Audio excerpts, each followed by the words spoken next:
Oh, I'm Ezra Levant. It's June 8th, and you're watching Battleground.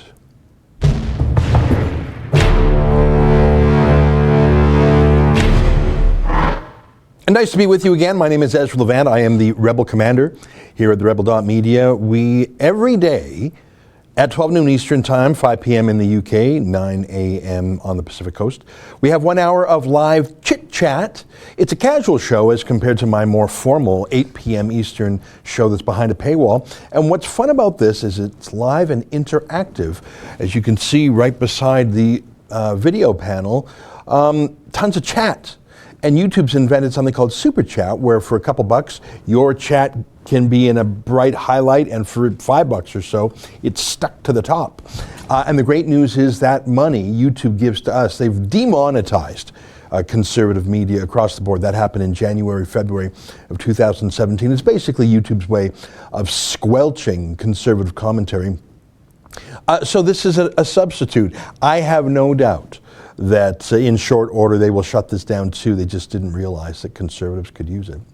So that's what we do. And Fridays, we call it Free for All Fridays, where I really dig into your comments. As you know, Monday to Thursday, I bring prepared video clips, websites, stuff on Twitter to guide the discussion. And I take a few comments.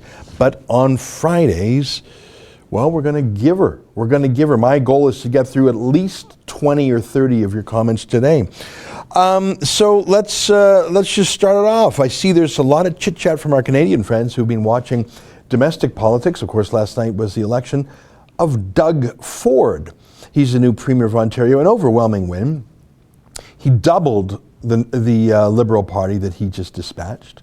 He got about 40% of the vote, which to our friends in the United States probably sounds low because they have essentially a two-party system. But here we had three very competitive parties. So to win 40% is a clear majority. If I'm not mistaken, he won 69 seats out of just over 120 seats in the legislature. A clear majority. There are some wobbly red Tories in his tribe, but not enough to stop his momentum. He was compared to Trump by his enemies who think Donald Trump is unpopular, because in the fancy classes in Canada and the UK and of course in the United States, Trump is despised by the fancy people, and that includes the media. I think severely normal people, they sort of like Trump in some ways.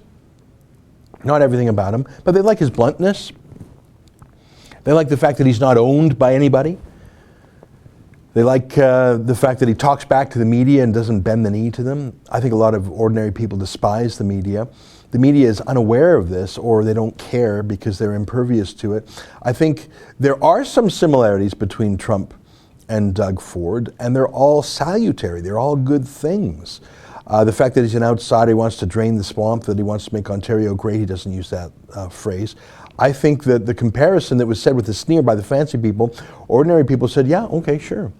There's another comparison, and I'll get to the comments in a second, but I know for a fact that the Ford family, Doug, and his late brother Rob, who was the mayor, they have enormous support amongst visible minority communities. And that's not usual for conservative politicians in the States or the UK. I mean, Donald Trump got less than 10% of the black vote.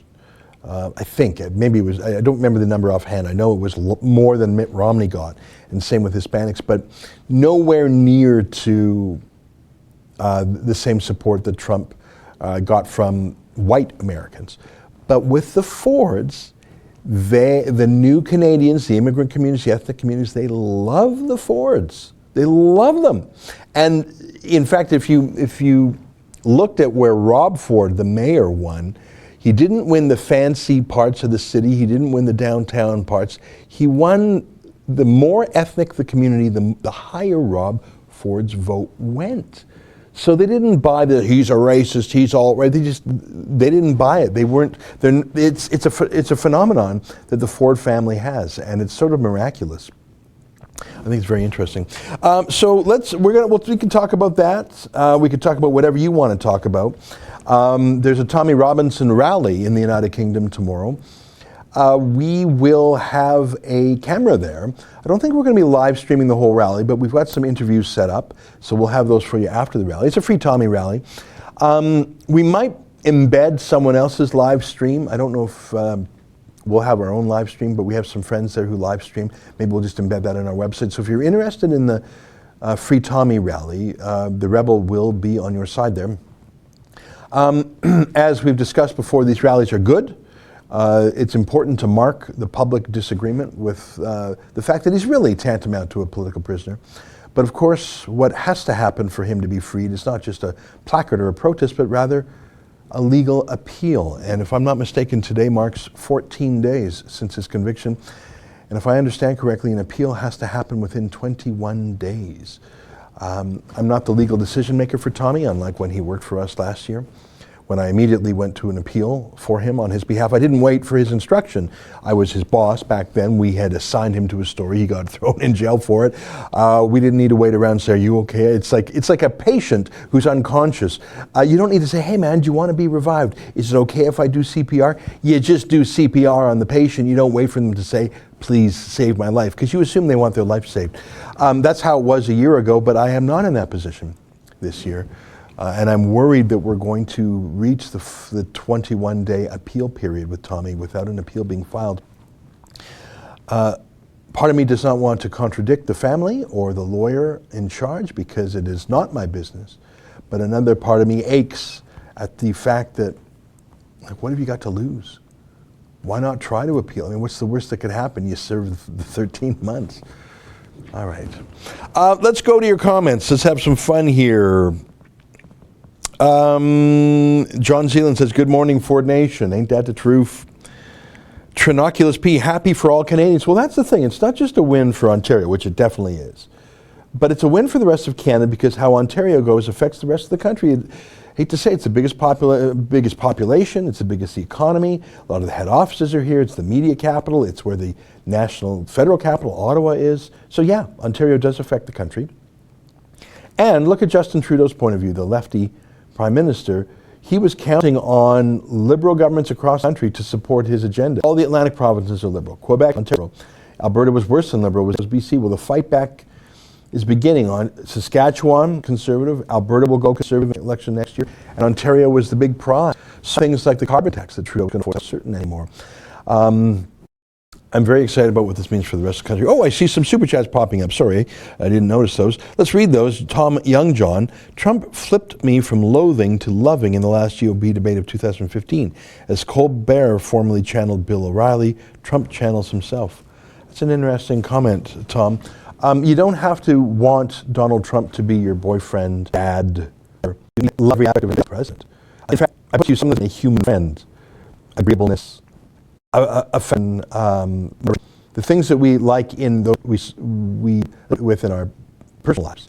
They're not the best for a president who. It reminds me of that speech, with Tom Cruise and Jack Nicholson about the soldiers in Cuba. You can't handle the truth. You know that one, where Jack Nicholson said, you mighty men, that you can sleep easy at night. I'm obviously maybe a rough, so the rest of us don't have to. Super chat, let me read it. William says, many of my closet conservative friends maxed out their donations, but are worried about coming out. Now with the majority, will that culture change? I presume. Can you turn the air conditioning on to 73, please? Hey everybody, welcome back. Before the show started today, we checked all 3 internet connections were blazing strong, and we double checked it because we had this buffering issue yesterday, so I am sorry about that. We've just switched internet networks. Hopefully it's coming through loud and clear right now. I see in the comments some folks said, oh, I missed what you were saying. I was in response to one of the questions, is it okay to come out publicly as a conservative? I would say yes, because now you know that look to your right, look to your left, one of your neighbors is a conservative too. The fact that the media party is overwhelmingly liberal, well, it goes to the nature that the media are not in the middle. They're not middlemen anymore. They are partisan themselves. So being a conservative in Ontario, I'm not going to say it's cool, because the taste makers are the fancy people in the media, and they will never accept being conservative as cool. But who cares what they say? They're scolds, they're ninnies, they're sneerers. I think you have to get over what the media says and realize that they are the fringe. Do we have that Vice tweet? Let's put this up here. Look at this. I'm sorry. Look at that. Look at that. That's a tweet from Vice Canada. Fuck! And I got to tell you, that's the most humor that I've seen in Vice Canada in a long time. And wouldn't you say that's actually a great photo of Doug? Can you put that photo, just look at that photo. He looks happy. He looks like the kind of guy that Vice hates, as in he's not a millennial. And he's of the wrong race and gender, of course. And I just love it, love it, love it, love it, love it. And, you know, if you needed any proof that the media is a party and not the middleman between you and the facts, but rather a filter, a block, a gatekeeper, isn't that the proof right there? Yeah, I'm not going to do it right now. I'm going to do a little bit of this on my show tonight at 8 p.m.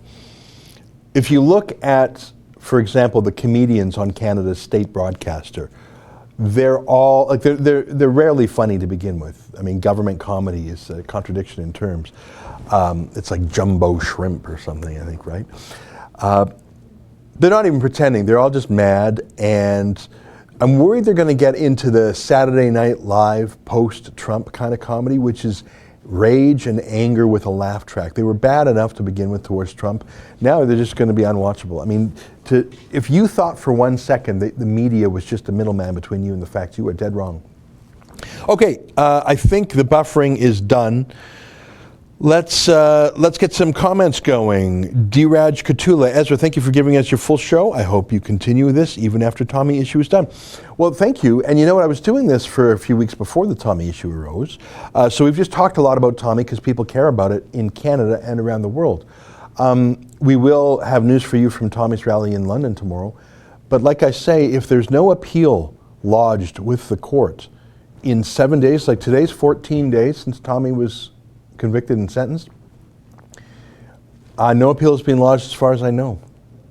And if that is not done in 7 days, and that is a very short period of time, because really it's 7 calendar days, it's 5 business days. I mean, you got to draft a thoughtful appeal. If that's not done, I'm not going to say he's going to rot in prison, because he's not rotting, but he's going to be in prison for months. Okay, let's take a look. Lauren Southern, spelt the male way of Lauren, says Vice is a dumpster fire. Sure they are. And you know, I have a rule of thumb. Vice calls me up for questions once in a while. And I always write back to Vice. I've done this about 3 times now. Maybe that's why they don't write to me anymore.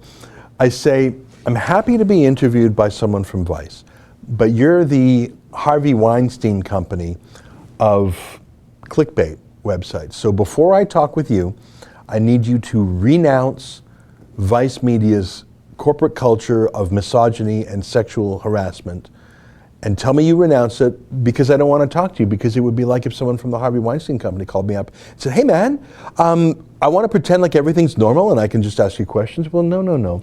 You're with a super creepy company built on, you know, predators, being predators, and you know, they actually had staff sign a sexual harassment permission form saying, yeah, I understand I'm going to be harassed. It's super gross. So, and Shane Smith has stepped aside, but the corporate culture remains. So when Vice calls me up, or they usually email me, I write back and say, happy to talk with you. You just need to renounce your corporate culture. And I've done that 3 times, and twice they refused to. One lady from Vice UK did, and I was very grateful that she did. Andrea Hetherington, it's easy to spot the mainstream media agenda. They are so out of touch with the people. Just check out UK biased reporting on Italy's new government. They don't even try to hide it. Andrea, you're so right. And I watched a video. Hannah, can you Google Channel 4 Tommy Robinson? It's very new. I think it just came out yesterday. Channel 4, you know Channel 4? That's the TV station that Jordan Peterson went on with Kathy Newman. And he was trying to talk about his book, and she said, do you mean to say that people are like lobsters? And he said, no, actually, I was just comparing the nerve. Like, you remember that interview? It had 10 million YouTube, and it was just classic. So that's sort of that's a pretty weak TV channel. Well, they thought they would come out and weigh in on the Tommy Robinson situation. And just to tell you what to think, Well, first of all, it only took them 2 weeks to get their act together. And second of all, they lie about Tommy, and they have a liar as a host. I'll tell you what I mean by lie. The expert they have, a liar as a guest. They had a expert who said Tommy was attempting to interfere with the lawsuit. That's a lie. That implies what we call mens rea, the mental element, that you were positively trying to interfere. It was obvious Tommy was trying to do the opposite. He was trying to be careful. He was careful where he was standing. He was careful referring to the defendants as the accused, not convicted. He was careful only to read what was in the public domain already. He didn't release any confidences from the trial. So the liars at Channel 4. And do we have an image of what that, can we play that even as B-roll as I'm talking? Do you have that Channel 4? Anyhow, it was it needs a proper rebuttal, not just a little chit-chat here. If I find the time over the weekend, I'll write a detailed rebuttal to that Channel 4 lie. That you'd think that they would quit while they're as far behind as they are. Channel 4 disgraced itself. You know what? It's a 9-minute clip or an 11-minute clip. Can we just play? Can we just play like 60 seconds of it? I'm not.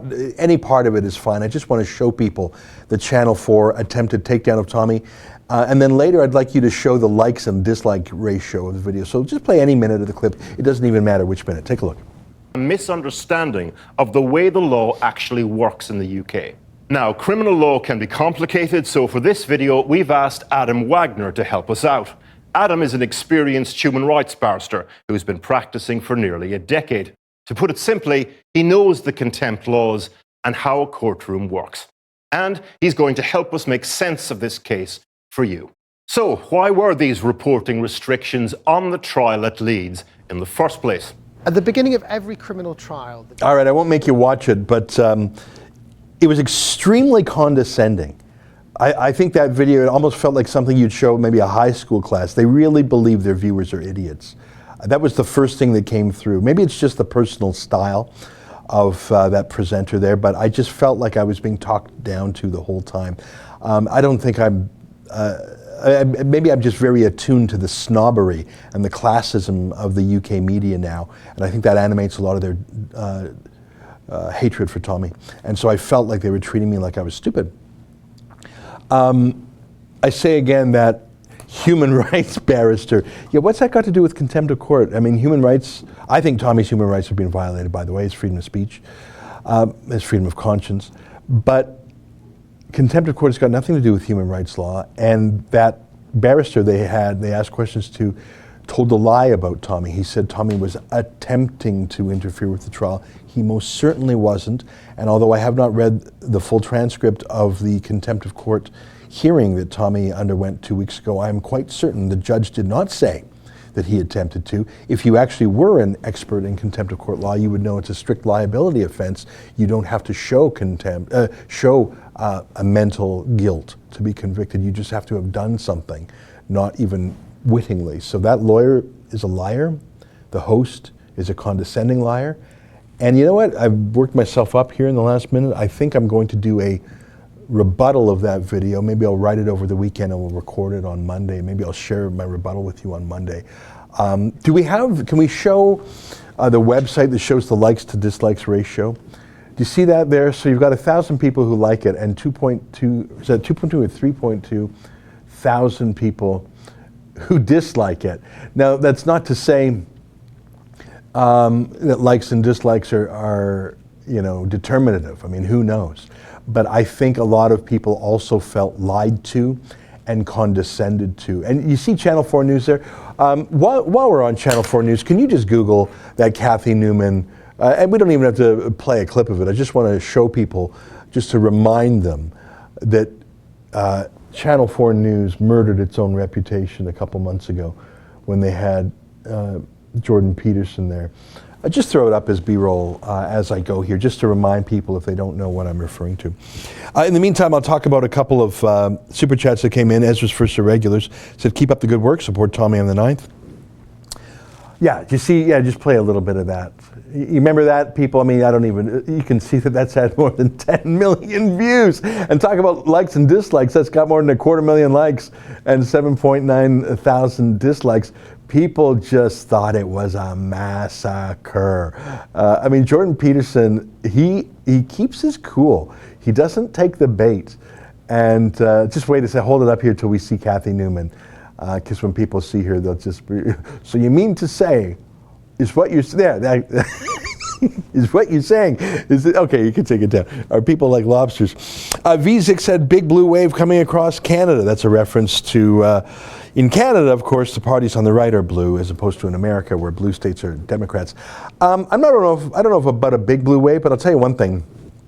For the last 2 years, we've been living under false consciousness, brought to you by our media party, that everyone loves Trudeau, that he's amazing, that this country's been overcome by Trudeau mania, and that if you don't like Trudeau, you're weird.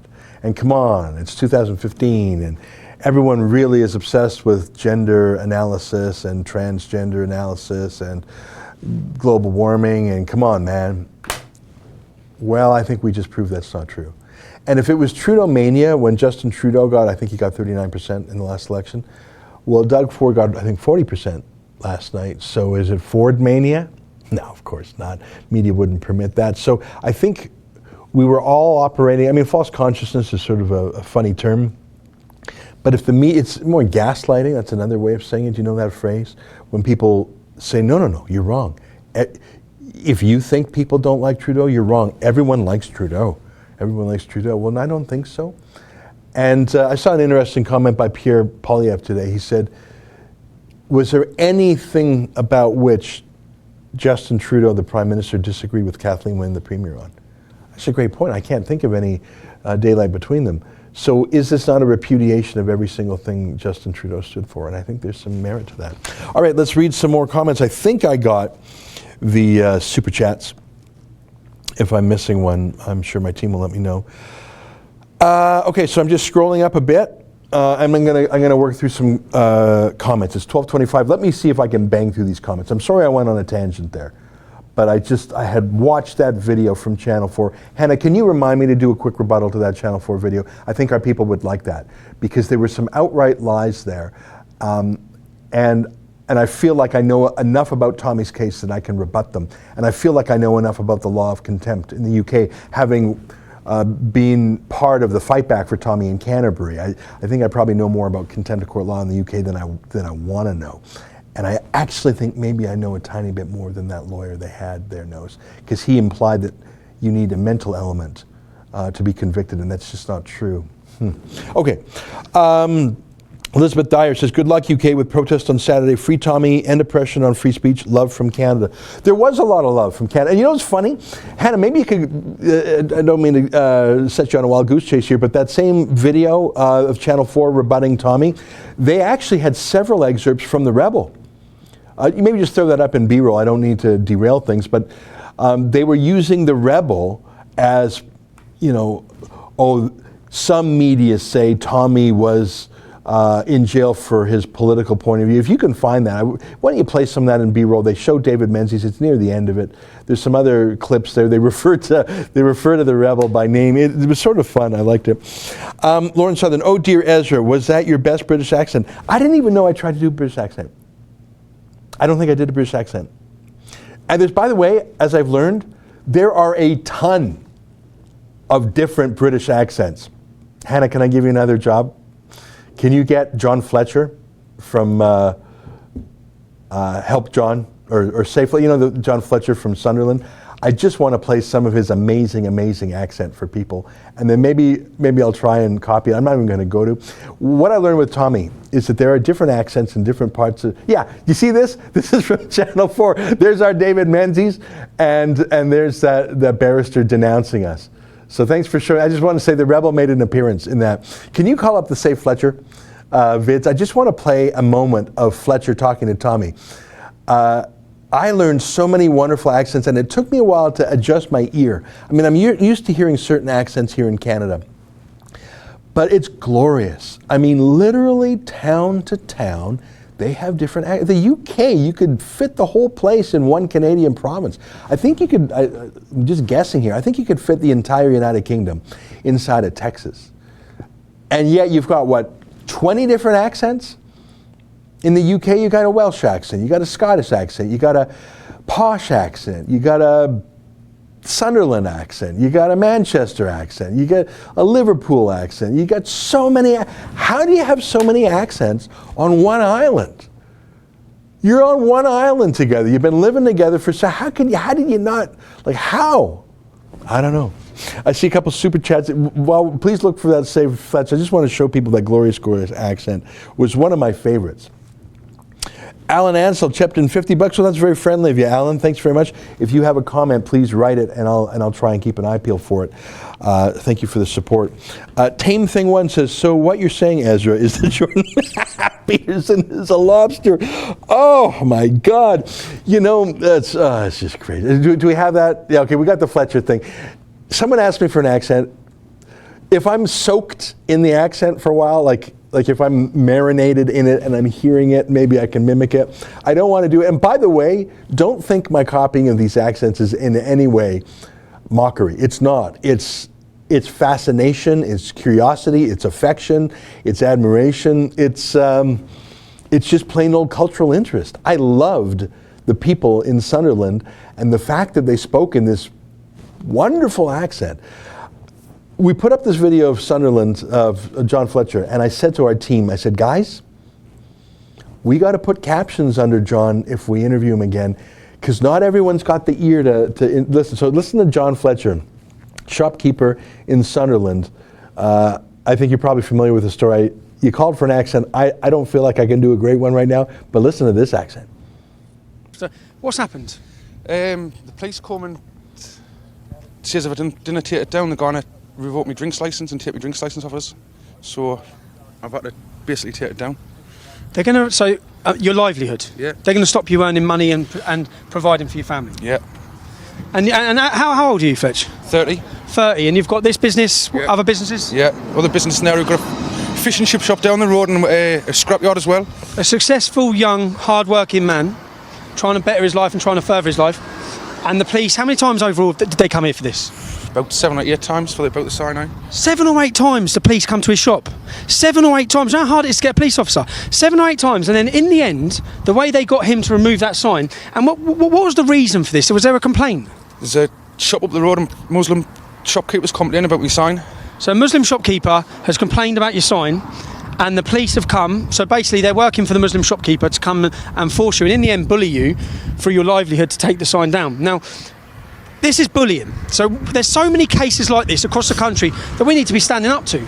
And standing up to them, because they can't do this. The way I see it, they can't do this. And it's bullying. No one likes a bully, and the British public don't like bullies. And they've bullied him and threatened him with his livelihood in order to make him take down a sign that says, don't fund terrorism. What's wrong with don't fund terrorism? And what I want to ask you is, you see, if we go away and we get you a lawyer, the best lawyer, Yeah. we get you a solicitor, so that a solicitor is in place, they're paid and they're retained. So at the time that, if you wanted to put it back up, at the time that the police come, when the police come, you won't have to talk to them because it's not a criminal matter. Yeah. You can then put your solicitor in, because I think we've took legal advice and they can't do this. They can't threaten you with your licence. They shouldn't be able to do this. So if we went away and instructed a lawyer, would you be up for? Yeah, that's great. Yes, definitely. Yeah. Yeah.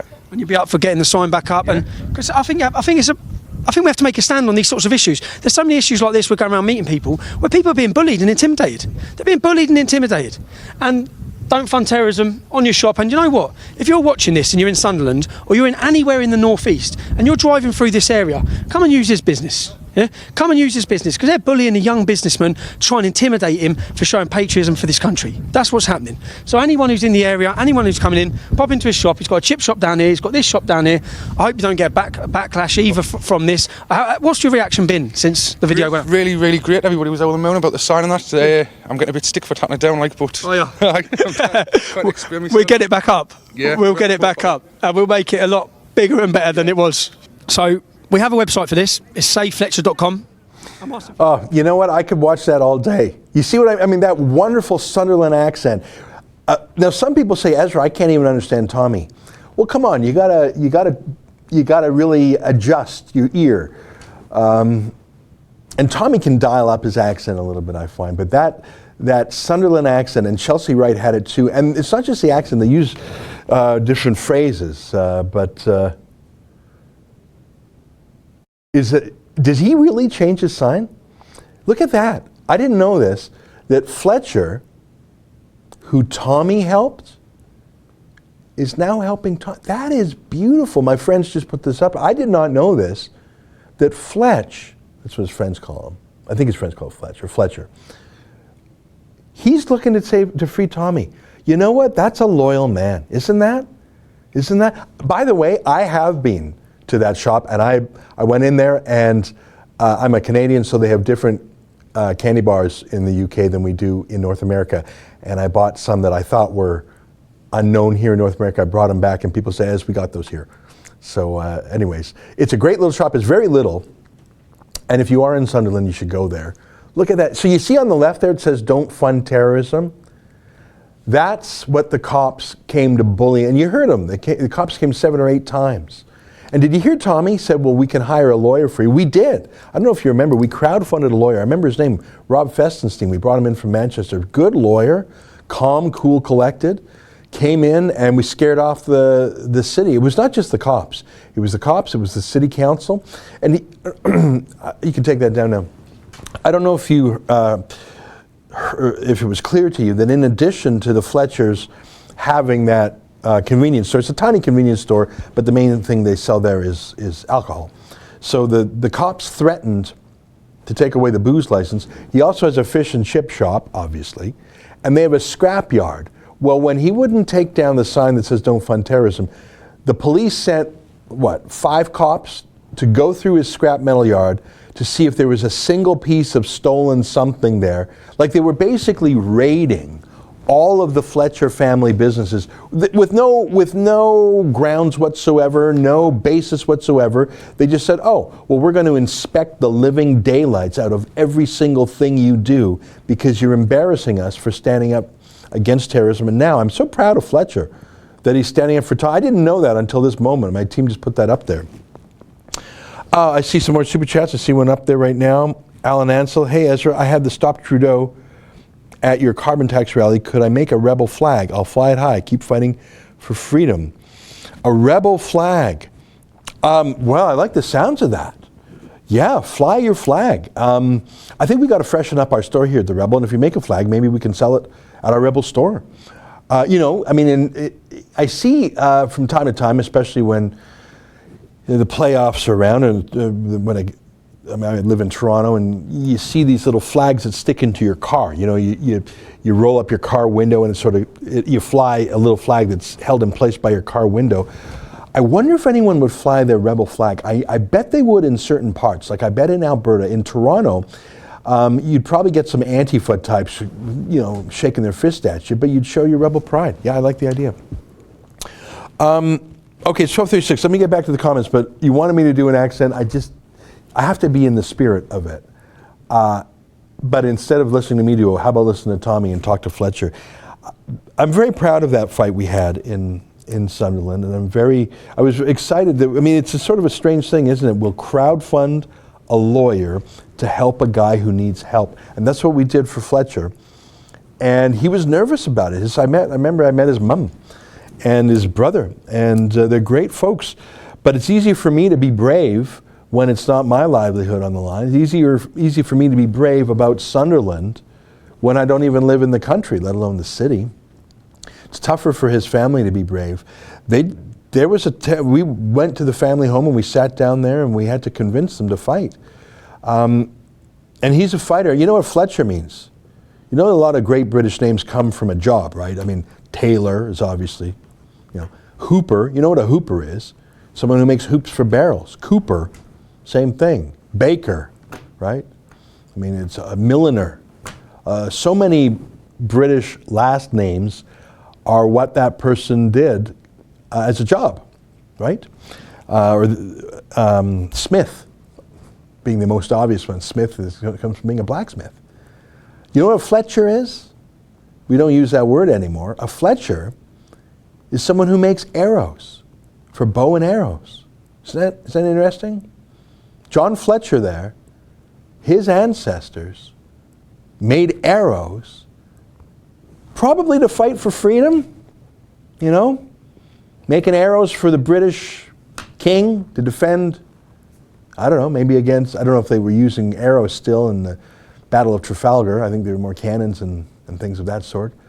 But that man there, John Fletcher, his great-great-great-great-great-great-great-great-great-grandpa used arrows and bows to fight for freedom.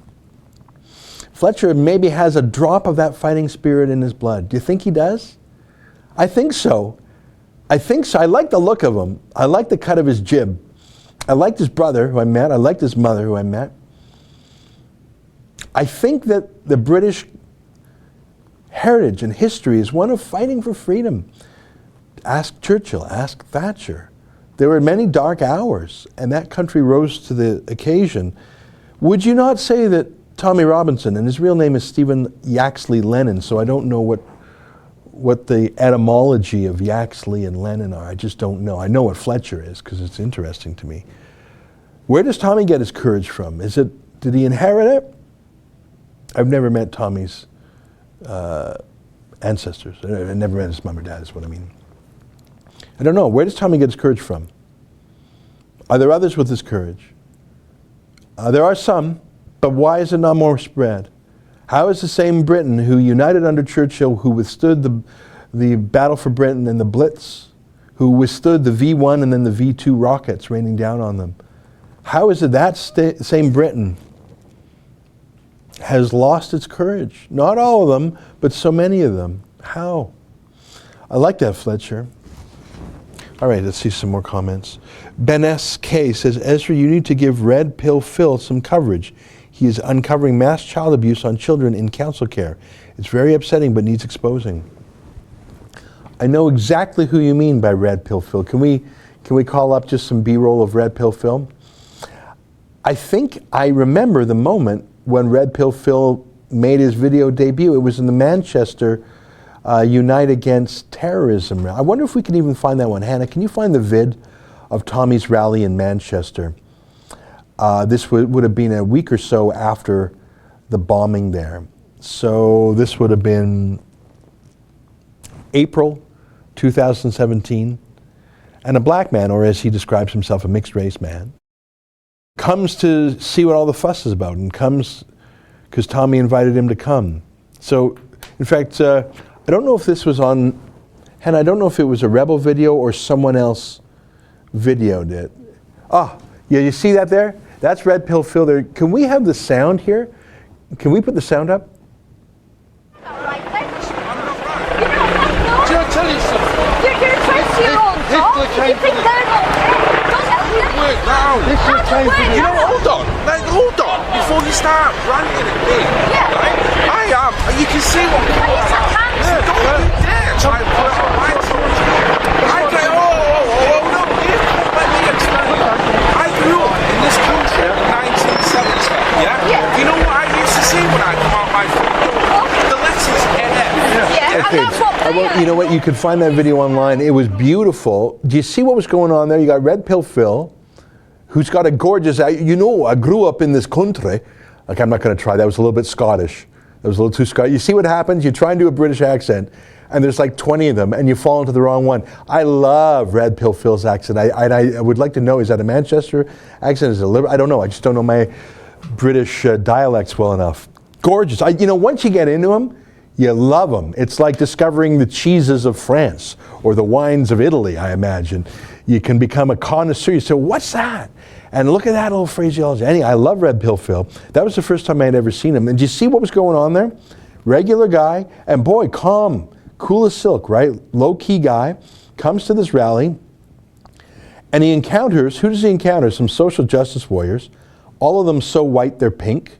That one lady there with speaking of pink, I think she had pink hair if I recall. And they're trying to tell him that Tommy's racist. And he said, well, you know, actually they're not, and they've got a real point. Hey, look at that. The one black guy, Antifa couldn't be any whiter if it was like a blizzard in Antarctica.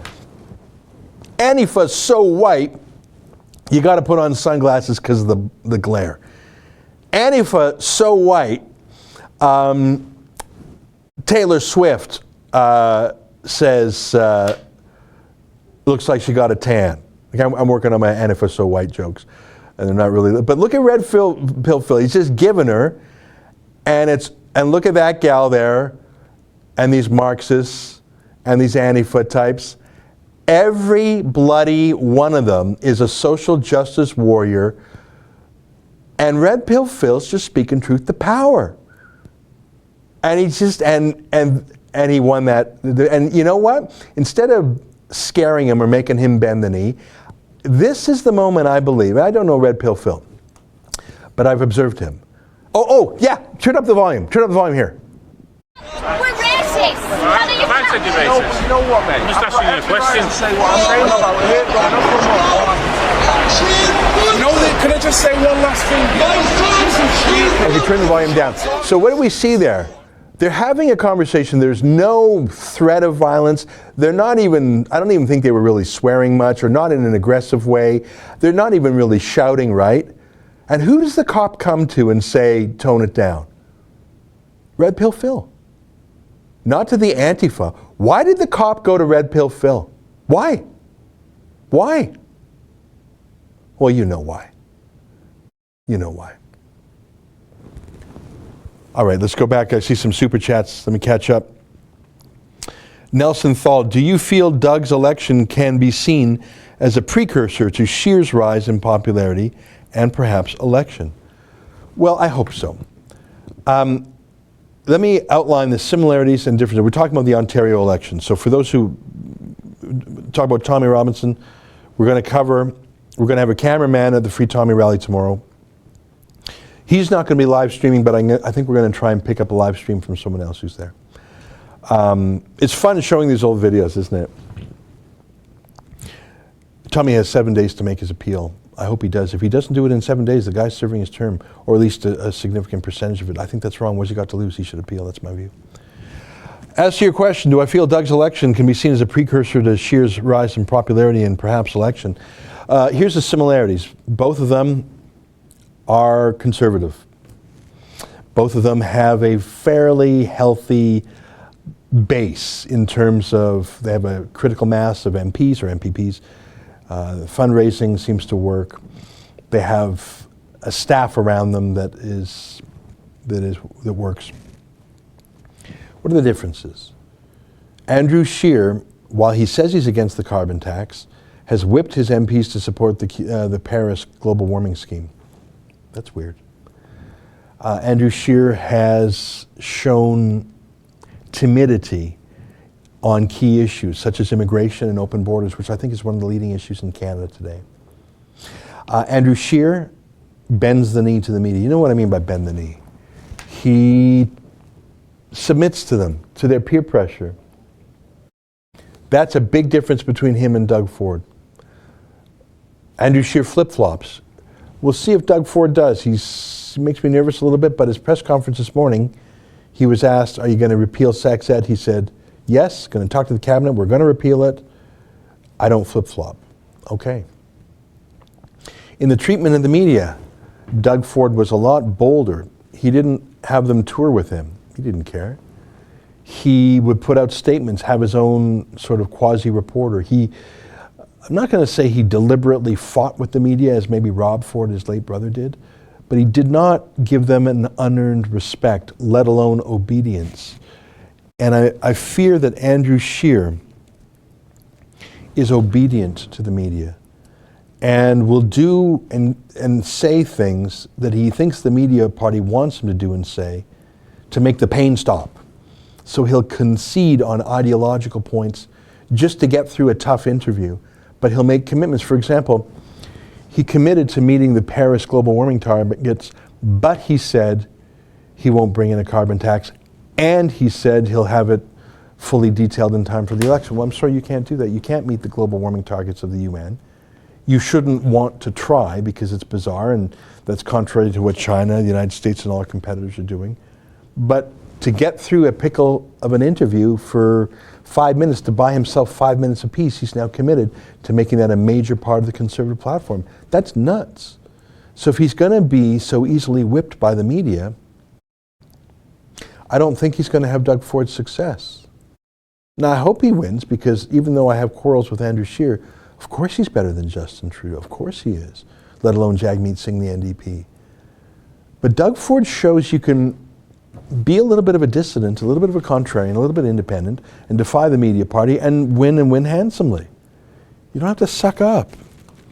Allie Clark says, Red Pill Phil does great live streams of marches. Well, maybe we'll want to embed Red Pill Phil's video. There was another journalist I had in mind for embedding. If they're going to be there anyways, live streaming, we can embed this. We are sending a camera, and we have some interviews lined up, but maybe he's the guy to do. I like Red Pill Phil a lot. I like how he's come to this thoughtfully, and that Antifa ambush there actually activated him. Okay, let me catch up to some, I said this is Free for All Fridays, but we've been showing quite a few videos for a Free for All Friday. But they are based on your questions, aren't they? Tammy Putin-Zanbelt says, Maxime Bernier should have asked for a recount. Yeah, well, Maxime Bernier was strong in a number of ways, and a weird thing about Andrew Scheer, he's so beholden to the Quebec dairy lobby, because that's really where his votes put him over the top. And so Donald Trump is declaring war on our dairy industry, and Andrew Scheer is, no, I like the 270% tariff on American dairy. So he'll flip-flop on global warming, he'll flip-flop on free speech, he'll flip-flop on a number of things. But boy, he's beholden to his Quebec dairy lobby. I think that's the weirdest thing about Andrew Scheer. Miss Lil Pig says Scheer needs more of a backbone. I think you're right. Tony Nagy says liberals ruin everything and then conservatives have to try and fix the mess left behind. Yeah. Andrea Hetherington, not just Germany, conservative, Canadian granny. Look at UK, Scotland, Wales, on and on. Synthwork says, let's rise up, men. Oh, there's a super chat. Sorry, I missed one. I'm going to go there right now. Andrew Sr. says, hey, Ezra, have you announced a new UK member of the Rebel team that you hinted at earlier this week? Yes, can we load up the video? It's a different style. It's a little more cultured, a little more refined, a little less partisan, a little less revved up, a little more philosophical. Let me play for you. Do we have her animated sting, or should we just, that's not ready yet? Let me show you an excerpt from her first video. Here's Martina Markota. Just a punk rebellion to normality. It is a cult of ugliness. The concept of beauty is transcendent. It exists beyond even our own human awareness. It takes many forms, from animal mating rituals, which use color and sound to attract mates, to flowers evolving into increasingly elaborate shapes and colors to attract pollinating insects. Beauty exists in the perfect hidden geometric proportions that underlie the structures of all living organisms. The golden ratio that is the blueprint. All right, that sounds, it sounds philosophical, but she really says she looks, there's beauty in nature. Flowers are beautiful, animals are beautiful, there's deep reasons in nature why we like beautiful things. And I was thinking about this the other day when we were showing that super gross spirit cooking stuff. And I'm not going to show that again to you today because I literally get a gag reflex. The spirit cooking stuff. Oof. If you have a strong stomach, you can Google spirit cooking. But if you don't, even just saying those words makes me... All right.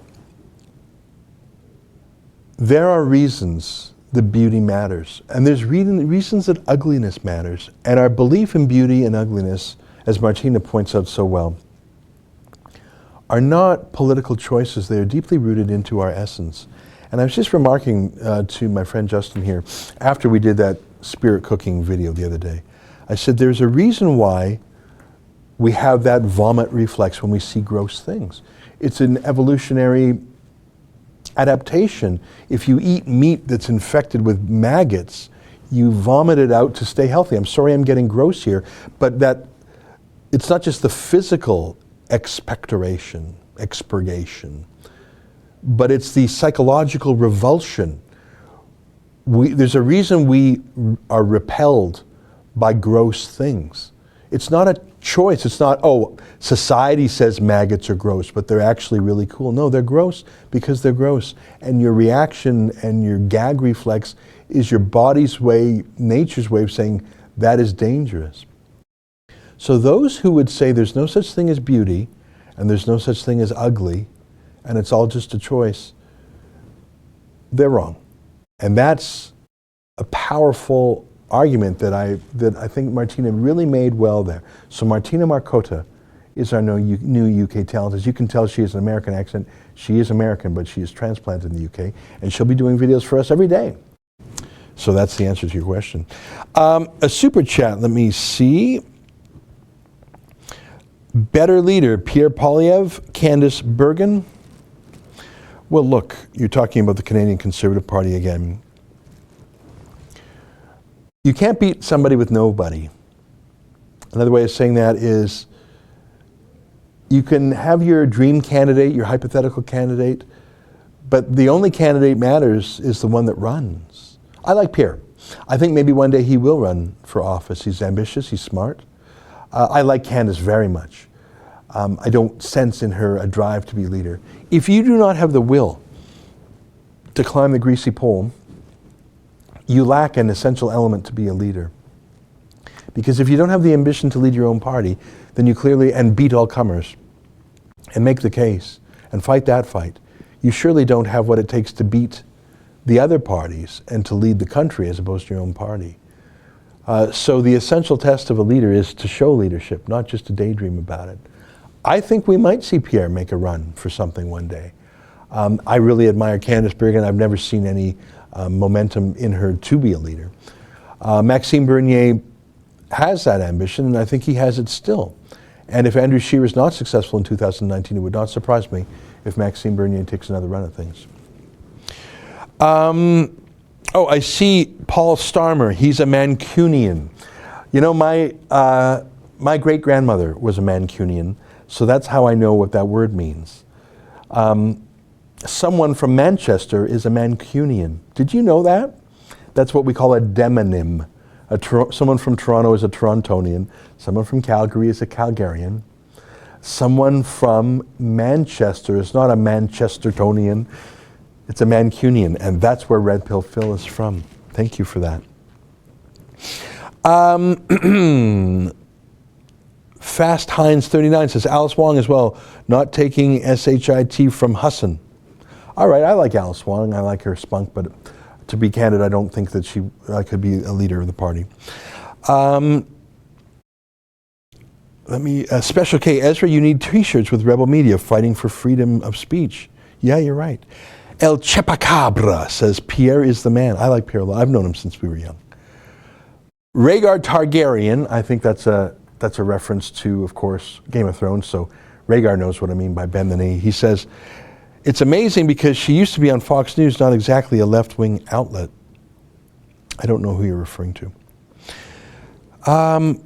Miss Mary says, anywhere but here, Pierre is the only sitting MP to get re-elected. That is a feat in itself. I don't quite think that's true. I think there were other MPs who were re-elected in Ontario. In fact, I know there were. Bim Jim says, I am a baboon. The sooner we realize that we are baboon-like, the sooner we humans can advance. I'm going to disagree with you there, my friend. We are, although we may be physically have some similarities to baboons, what makes us different is our spirit and our consciousness. Lauren Southern says, lunch and a video with Ezra Levant. Well, that's one way to spend your lunch hour, I guess. Max Sen said, former BBC contributor and endorsed by Jesus, Rick Turpin. I don't know what that means. Max Sand, you want a British journalist? Hire Rick Turpin. Okay, now I understand. So you're telling me that I should look up Rick Turpin as a possible rebel contributor. All right, I'm going to write down his name, and I'm going to Google him, and I'm going to see what he's about. I do know that I know enough about Red Pill Phil to know I like him. Mark Funk says, I wonder if the paper shredders are running overtime in Ontario right now. Oh, you bet they are. Paper shredders and a lot of fancy email deleters. Now, we know that the former Chief of Staff to Dalton McGuinty was actually convicted of a crime for illegally deleting materials related to a $1 billion scandal. I wonder if that's enough of a deterrent for Kathleen Wynne's people so that they're not deleting things furiously right now, or if they say, well, look, damned if we do, damned if we don't. If we don't delete things, we'll go to jail. If we do delete things, we might go to jail, so we better delete things. Wouldn't surprise me. Canadian Conservative Granny says, how and why did Wynne garner a $4 million job? Did you Ontarians know that was her yearly salary? No, I don't know that that's her yearly salary, and I don't know what you're referring to. I am skeptical of what you say. MV Pollock, hi Ezra, as I said earlier, I made a Free Tommy bumper sticker here in the States. My co-workers and peers were astonished that this is occurring in England of all places. Well, yes, as I've said before, the England that we grew up in North America learning about, Churchill, Shakespeare, Queen Victoria, Battle of Trafalgar, Sir Walter Raleigh, the British Empire, England, India, the crown jewel of the empire. That England's gone, my friends. Synthword says Liverpudlian. Yeah, that's another one. Yeah, someone from Liverpool isn't a Liverpoolster. A Liverpudlian. Isn't that a great word? A Liverpudlian and a Mancunian. What are some more of those demonyms from the UK? It's a Londoner, right? Someone from London is a Londoner. And if you're from Liverpool, you're a Liverpudlian. What are some other towns? I'd like to know. I bet there's some gorgeous ones. I bet there's some great ones. Ezra First to Regulars, After Chat with British Accent, host, join in after the battleground. I just read one or two more because we only have 30 seconds left. Steve Rosen says, Gretchen has no beauty inside and outside is questionable. I'm not sure who you're talking about. You might be talking about the new boss of the Miss America pageant who said she's taking the beauty part out of the beauty pageant. I'm not sure how that'll work. All right, folks. Well, you know, it's almost 1 o'clock, and thanks for joining today. I see there's 400 people watching right now. Thank you. I'm sorry we had a bit of an internet buffering issue again today. We nailed it pretty quick this time. We have 3 systems, and we switched pretty quick. Thanks for watching. Thanks to you who chipped in generously on the Super Chat that goes to help pay our bills here, so I appreciate it. Next week, we'll have a lot to talk about, I'm sure. I'll have plenty of videos to share with you, and we will know within 7 days if Tommy Robinson and his team choose to appeal his sentence. I'm not his boss, I'm not his family, and I'm not him, so I do not have the authority to make that decision for him. But I hope they make that decision.